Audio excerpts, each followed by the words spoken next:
Welcome to Simpler Bible, a daily journey to biblical understanding. For episode 202, Colin and I were just talking about how to pronounce this name. Colin said that there's too many K's in it, and I agree. So I've always been taught Habakkuk, but I was telling Colin that in college I heard somebody call this book Habakkuk, and I was like, that kind of sounds fun. So every now and then I say it that way too. And it's possible that both of those are completely wrong. So anyway, today we're in what I have traditionally called Habakkuk, and this is called "The Lord is in His Holy Temple." Pick up with me in verse 1. The oracle that Habakkuk the prophet saw. O Lord, how long shall I cry for help, and you will not hear, or cry violence, and you will not save? Why do you make me see iniquity, and why do you idly look at wrong? Why are you looking at the wrong that the people are doing, God, and not doing anything about it? Destruction and violence are before me, strife and contention arise. So the law is paralyzed, justice never goes forth, for the wicked surround the righteous, and so justice goes forth perverted. Look among the nations and see, wonder and be astounded, for I am doing a work in your days that you would not believe if told. All right, a couple of things. So Habakkuk's complaining, and he's like, God, where are you? Why aren't you doing anything? And God answers, look and see, I am doing a work in your days you wouldn't believe if told. And it makes me think back to being in college. Again, context is so important. And I was part of a group of people that we were going to put on a citywide, we were going to have this really well-known, I'm not trying to throw anybody under the bus, so I won't mention the name. We were trying to have this really well-known speaker come in to Lubbock, Texas, and we were organizing this event for thousands of people. And somebody said, hey, our theme for this event, we were planning a year ahead. They said, our theme for this event should be Habakkuk 1:5. Look, see, I'm doing a work in your days that you wouldn't believe if told. And they're like, God's going to do a great work here in Lubbock, Texas. The problem is, and I raised my hand, I was like 20, and I raised my hand, and all the other men there were my age now, close to 50. And I said, that's not what Habakkuk's talking about. God's not about to do a good thing. God's about to kill everybody. And they said, well, that's not how we mean it. And I'm like, it's how Habakkuk meant it. And they're like, yeah, but we don't want to use it that way. Please, please, please use the Bible the way it's meant to be used, okay? The only way we can arrive at correct application is if we start with correct context. If we ignore the correct context, we will arrive at wrong application. So Habakkuk is like, God, what are you doing? Why aren't you rescuing your people? And God says, I'm about to do a work you wouldn't believe even if told. And he says, for behold, verse 6, I am raising up the Chaldeans. Remember, the Chaldeans are the Babylonians, okay? I am raising up the Chaldeans, that bitter and hasty nation who march through the breadth of the earth to seize dwellings not their own. They are dreaded and fearsome. Their justice and dignity go forth from themselves. Their horses are swifter than leopards, more fierce than evening wolves. Their horsemen press proudly on. Their horsemen come from afar. They fly like eagles, swift to devour. They come for violence. All their faces forward. They gather up their captives like sand. At kings they scoff, and at rulers they laugh. They laugh at every fortress, for they pile up the earth and they take it. And they sweep on like the wind, and they go on. Guilty men whose own might is their God. Whose own might is their God. He says, that's what I'm about to do. I'm about to bring these guys to wreck shop, and they're going to come against Jerusalem. Here's Habakkuk's answer to that. Are you not from everlasting, O Lord, my God, my Holy One? We shall not die, O Lord. You have ordained them as judgment. You have ordained the Chaldeans as judgment against your sinful people. And you, O rock, have established them for reproof, for correction. So Habakkuk is able to see, you're bringing the Babylonians against us because we've been rebellious people. And this is our judgment, and this is correction for us because we've rejected you. You, God, who are of pure eyes than to see evil, cannot look at wrong. Why do you look idly at the traitors and remain silent when the wicked swallows up the man more righteous than he? So he says, these wicked people, they're wicked. We're more righteous than the Babylonians, and you're going to use them to swallow us up? Why would you do that? You make mankind like the fish of the sea, like the crawling things that have no ruler. He brings all of them. He here is the king of Babylon, Nebuchadnezzar, all right? This is King Nebi. He brings all of them up, all the nations up with the hook. He drags them all the nations, all the people out with his net. He gathers them in his dragnet, and he rejoices and is glad. He is just wrecking nations everywhere he goes, like pulling fish out of the sea. Therefore, he sacrifices to his net. He makes offerings to his dragnet, for by them he lives in luxury and his food is rich. So he's paying honor to himself for being a great king. Remember a few days ago, we saw that in the book of Daniel, that Nebuchadnezzar thought really highly of himself. Is he then, he here is King Nebuchadnezzar, is he then to keep on emptying his net and mercilessly killing nations forever? So he's talking about the pride of King Nebuchadnezzar. It reminds us a little bit of the pride of the king of Assyria in Isaiah 10 and how God humbled him. But we know, of course, that King Nebuchadnezzar ultimately gets humbled. Habakkuk chapter 2. I will take my stand, this is the prophet, I will take my stand at the watchpost and to station myself on the tower, and I will look out to see what God will say to me and what I will answer concerning my complaint.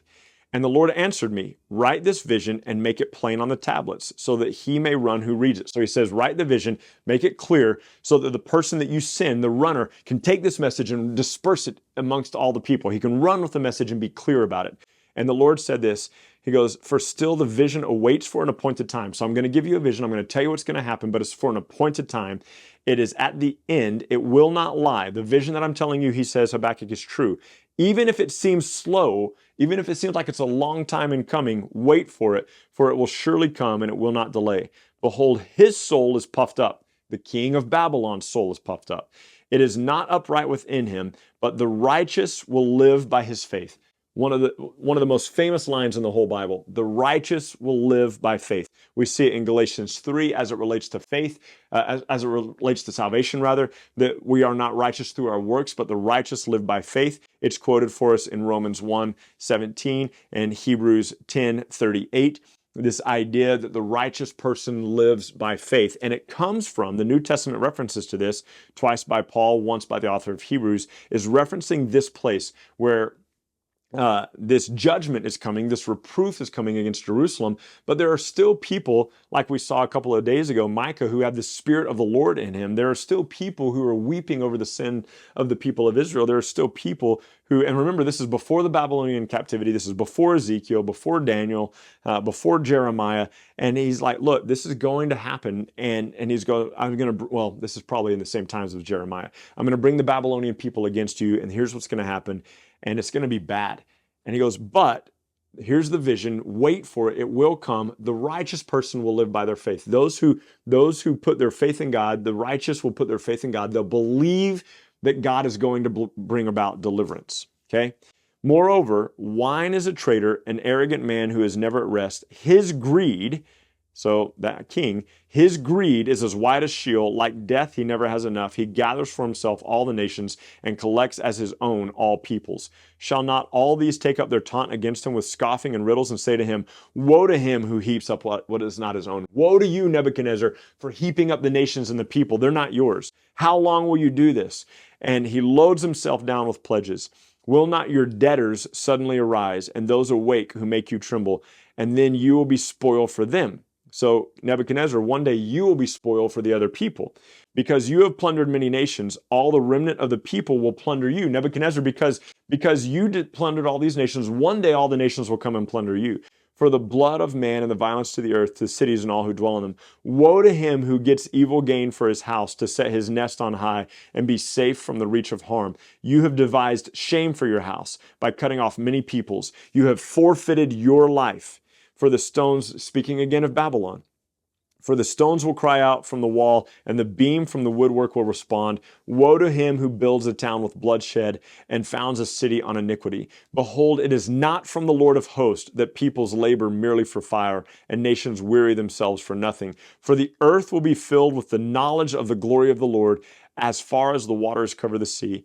Woe to him who makes his neighbors drink. You pour out your wrath and make them drunk in order to gaze at their nakedness. So this woe to him, the him here, still the king of Babylon. Don't lose sight of that. You will have your fill of shame. You, king of Babylon, will have your fill of shame instead of glory. Drink yourself and show your uncircumcision. All right. So show that you don't have a covenant with God. Show the uncircumcision of your heart. Show that you're not in connection with the Lord. He goes, your shame's going to be revealed. And he goes, the cup of the Lord's right hand will come around to you, and utter shame will come upon your glory. The violence done to Lebanon will overwhelm you, as will the destruction of the beast that terrified them, for the blood of man and violence to the earth, to cities and all who dwell in them. What profit is an idol when its maker has shaped it, a metal image, a teacher of lies? For its maker trusts in his own creation when he makes speechless idols. Woe to him who says to the wooden thing, awake, and says to silent stone, arise. Can this teach anyone? Behold, it is overlaid with gold and silver, and there's no breath in it at all. again for like the 20th time. That should make you think of Psalm 115, 4 through 8, Psalm 135, 15 through 18, the idols who have eyes that do not see, ears that do not hear, mouths that do not speak, hands that do not serve, feet that do not walk, and all who serve them become like them, become powerless. But in contrast to that, but the Lord is in his holy temple. Let all the earth be silent before him. That makes me think of Ecclesiastes 5:2, that the Lord God is in heaven. So let your words be few, because we're people of earth. Now, let me pause here to say this. I guess I'm not pausing at all. We're just going to say it. So in the first chapter, Habakkuk is like, God, what is going on? What are you going to do with all these wicked people who are coming against us?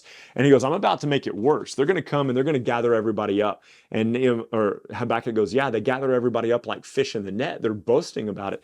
And he goes, but here's the thing. He says, Habakkuk, here's what I want you to know. The righteous will live by their faith. Here's my message to you. Even though it seems slow in coming, even though it seems like it's far away, he goes, what I want you to do is I want you to put all of your trust and all of your confidence in the Lord. Put all your trust, all your confidence in the Lord, even though it appears slow in coming. And he says this, he says, I am going to bring the king of Babylon, I'm going to bring Babylon to nothing. I'm going to destroy them. And the remnants of all the people who they've plundered will plunder Babylon, and Babylon will be brought to nothing, and all of their pride will be brought low, and all of their pride will be abased. And those who depended upon the idols will be brought to nothing, but those who depended upon me will have life.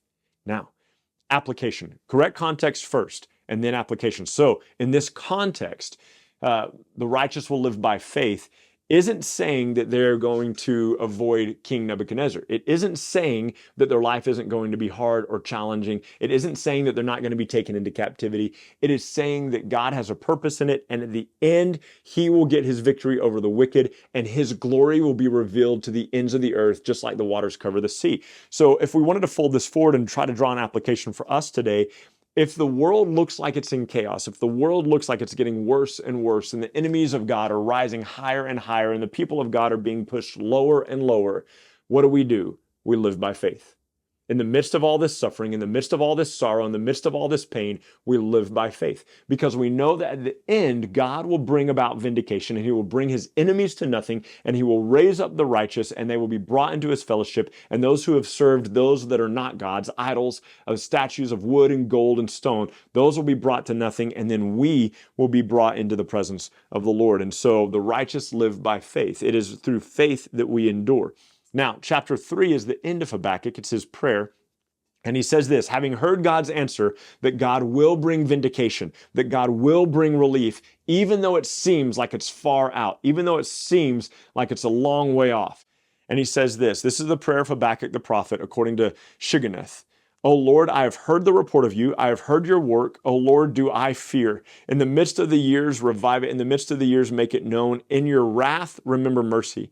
God came from Teman and the Holy One from Mount Paran. His splendor covered the heavens, and the earth was full of his praise. His brightness was like the light. Rays flashed from his hand, and there he veiled his power. Before him went pestilence, and plague followed behind him.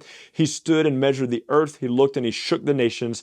Then the eternal mountains were scattered, and the everlasting hills sank low. His were the everlasting ways. I saw the tents of Cushan in affliction. The curtains of the land of Midian trembled. Was your wrath against the rivers, O Lord? Was your anger against the rivers, or your indignation against the sea, when you rode on your horses and on your chariot of salvation? You stripped the sheath from your bow. You called for many arrows. You split the earth with the rivers. The mountains saw you and writhed. The raging waters swept on. The deep gave forth its voice. It lifted its hands on high. The sun and the moon stood still in their place. At the light of your arrows they sped. At the flash of your glittering spear. You marched through the earth in fury. You threshed the nations in anger. You went out for the salvation of your people, for the salvation of your anointed. You crushed the head of the house of the wicked, laying him bare from thigh to neck. This has not happened yet. He's seeing this. He's knowing that God is going to do this. You pierced with his own arrows the heads of his warriors, who came like a whirlwind to scatter me, rejoicing as if to devour the poor in secret. You trampled the sea with your horses and the surgings of mighty waters. So Habakkuk goes, everything right now is chaos. Everything right now is bad. Nebuchadnezzar, the king of Babylon, is drawing up all the nations in his dragnet. He's destroying the nations. But I see that you will vindicate yourself. You will come down out of the heavens. You will show your power. You will show your glory. You will deal with your enemies. And then he says this, most famous verses of all of Habakkuk. I hear this, and my body trembles. My lips quiver at the sound. Rottenness enters my bones. My legs tremble beneath me. He's seeing the presence of the Lord come, and it's causing him to quake. Yet I will quietly wait for the day of the Lord, for the day of trouble to come upon the people who invade us. So he goes, I hear this, my body trembles, my lips quiver, rottenness enters my bones. So he's trembling probably here at King Nebuchadnezzar, probably. And he says, but I will wait quietly for the day of the trouble to come upon the people. So he goes, God, I'm going to wait for you to do what you said you were going to do. Though the fig tree should not blossom, though there's no fruit on the vine, though the produce of the olives fail, and the fields yield no food, though the flocks be cut off from the fold, and there be no herds in the stall. In other words, though everything is destitute, God, yet my rejoicing is in you, O Lord, and I take joy in the God of my salvation. God, the Lord is my strength. He makes my feet like the deer's feet. He makes me to tread upon the high places, to the choir master with the stringed instruments. So he says, God, right now, I can't see how you're going to fix this. Right now, I can't see that you're going to get victory over this. Right now, everything is bleak and we have nothing, but I trust your word and I trust that you are going to bring about your victory, and I trust that you're going to cast the enemies down to the earth, and I trust that you're going to bring about salvation for those who have put faith in you, and I trust this, and so I rejoice in you.